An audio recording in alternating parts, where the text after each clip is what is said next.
Ladies and gentlemen, welcome to Chanel Jasmine, the best novel Chanel for romantic stories. Hai guys, selamat datang di channel Jasmine, channel terbaik untuk menyimak novel-novel romantis. Mohon dukung channel ini dengan subscribe, like dan share video-video yang ada di channel ini. Terima kasih.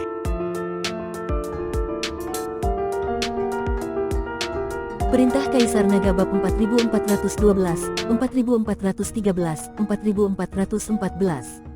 Setelah berjalan agak jauh, pemandangan sekitar mulai berubah. Tanah yang semula tandus kini menjadi hijau. Pegunungan mulai muncul di kedua sisi, dan gunung-gunung ini sepertinya muncul secara tiba-tiba. Gelombang aura segar menerpa wajah, seketika membuat mereka merasa lebih rileks lahir dan batin. Dan di tengah pegunungan terdapat jurang yang dalam. Saat ini, ada banyak orang yang berdiri di pintu masuk ngarai. Orang-orang ini sepertinya sedang melihat sesuatu di lembah, tapi tidak ada yang mendekat. Ketika Dev dan yang lainnya mendekat, semua orang memberi jalan bagi mereka. Sekarang di medan perang para dewa dan iblis ini, semua orang telah menjadi manusia biasa, jadi mereka menjadi lebih terkendali. Para kultivator ini telah berlatih selama bertahun-tahun. Tanpa kekuatan spiritual, kekuatan fisik mereka yang sebenarnya mungkin tidak sebaik orang biasa.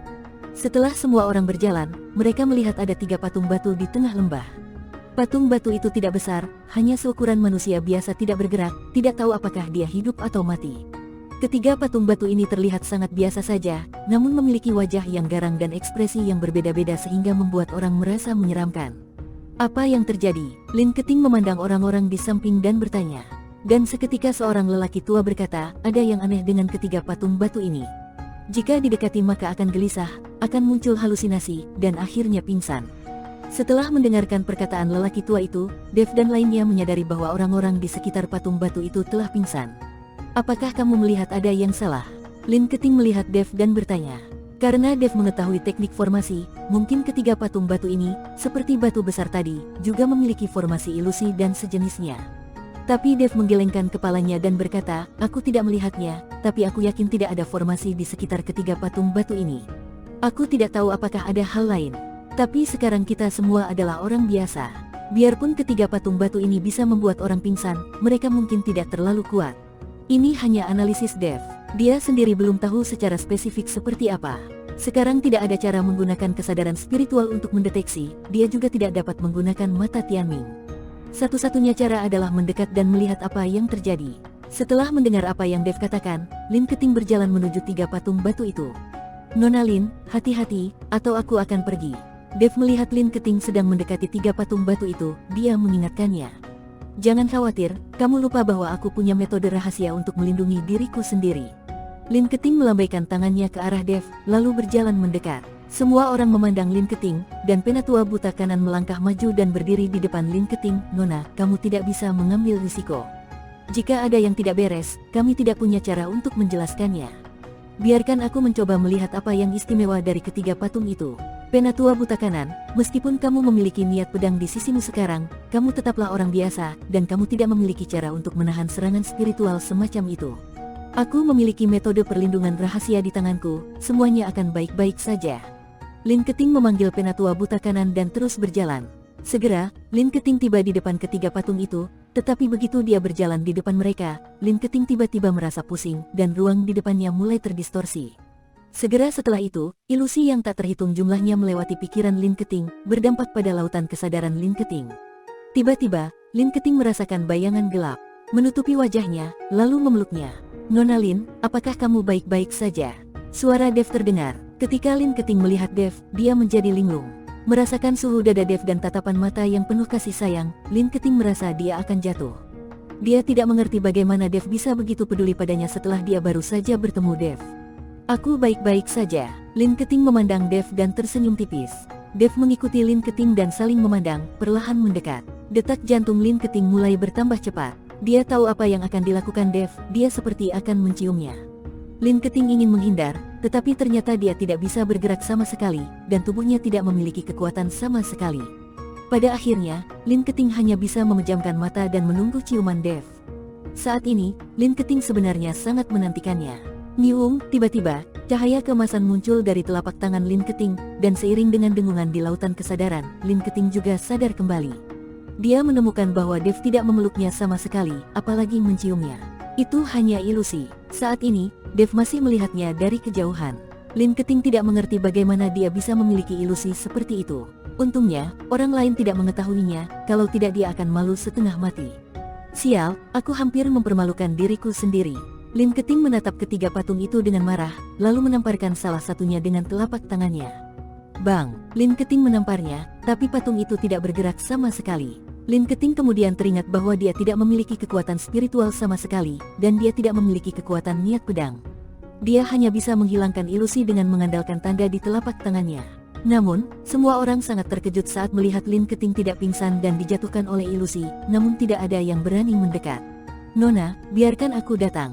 Melihat ini, Penatua Buta Kanan mengayunkan pedang panjang di tangannya, dan niat pedang mengikuti tebasannya.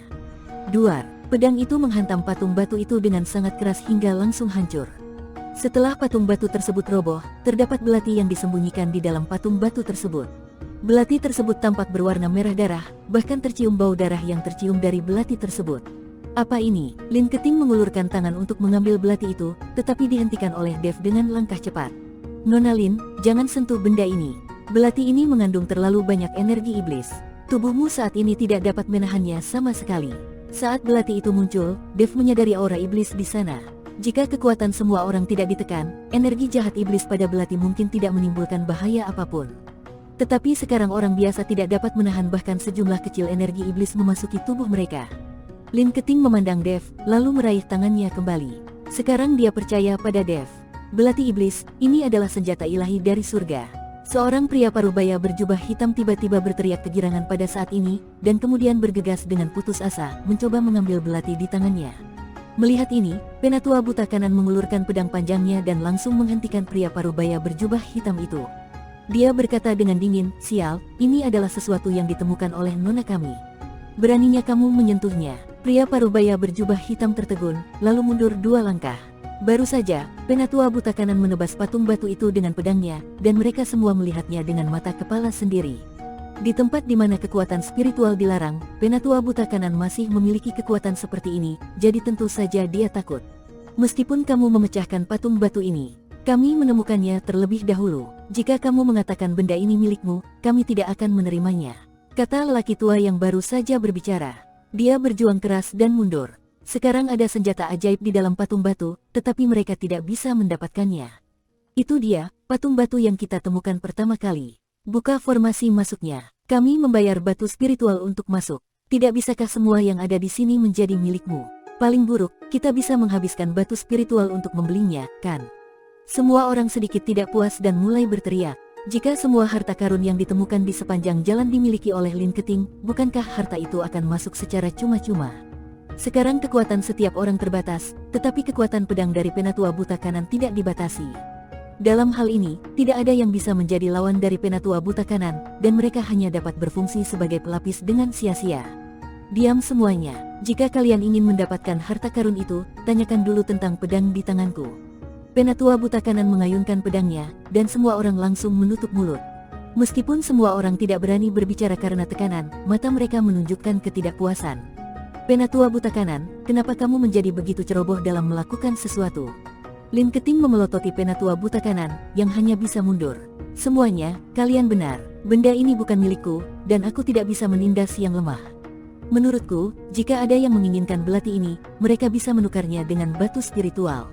Tentu saja, kita semua berbagi batu spiritual secara merata, sehingga semua orang bisa mendapatkan manfaatnya dan tidak masuk ke sini dengan sia-sia. Kata Lin Keting. Kata-kata Lin Keting langsung membuat semua orang angkat tangan setuju. Setiap orang yang melihatnya memiliki andil, jadi tidak akan ada yang berpendapat. Tetapi ketika pria parubaya berjubah hitam melihat ini, dia sedikit mengernyit dan berkata, "Nak, jika kamu membandingkannya dengan batu spiritual, kami khawatir tidak ada yang bisa menandingimu. Saat itu, kami akan jatuh ke tanganmu." Hanya beberapa batu spiritual. Terlihat pria parubaya berjubah hitam sangat menyukai belati ajaib, namun jika harus ditukar dengan batu spiritual, dia khawatir hanya Lin Keting yang memiliki batu spiritual paling banyak di sini. Bagaimanapun, Lin Keting telah mengumpulkan banyak batu spiritual di pintu masuk. Jangan khawatir tentang ini, aku tidak akan berpartisipasi. Aku tidak peduli dengan belati ajaib ini. Lin Keting menggelengkan kepalanya dan berkata. Setelah mendengar bahwa Lin Keting tidak berpartisipasi, mata pria parubaya berjubah hitam itu berbinar. Dev, apakah kamu menginginkannya? Lin Keting memandang Dev dan bertanya. Aku tidak menginginkannya. Aku tidak peduli dengan senjata ajaib semacam ini. Senjata di tanganku jauh lebih kuat dari belati ajaib ini. Dev juga menggelengkan kepalanya. Entah itu pedang pembunuh naga, lonceng pola naga, atau bahkan busur Raja Dewa, kekuatan sesungguhnya yang dilepaskannya lebih kuat daripada belati ajaib ini. Melihat seseorang menyerah lagi, mata pria parubaya berjubah hitam itu semakin cerah. Semuanya, belati ajaib ini sangat penting bagiku, dan mengandung roh jahat yang kuat. Sekarang kita adalah orang biasa, aku khawatir kita tidak dapat menahan roh jahat ini. Tapi aku tidak takut, jadi kuharap semua orang memberiku belati ajaib ini. Aku bersedia membayar 100.000 batu spiritual. Pria parubaya berjubah hitam mengikuti semua orang dengan sopan dan berkata. Dia sangat takut seseorang akan merebut belati ajaib itu darinya. Kemudian dia akan mendapat masalah jika dia tidak memiliki cukup batu spiritual. 100.000 batu spiritual, apakah kamu membodohi anak kecil di sini? Aku akan memberi 150.000 batu spiritual. Seseorang segera membalas. Lagi pula, semakin tinggi harganya, semakin banyak batu spiritual yang didapat setiap orang, jadi mustahil bagi pria parubaya berjubah hitam ini untuk mengambil belati itu dengan mudah. Kamu, pria parubaya berjubah hitam itu mengerutkan kening. Meskipun dia marah, dia tidak punya pilihan selain berkata, aku akan menawarkan 200.000 batu spiritual.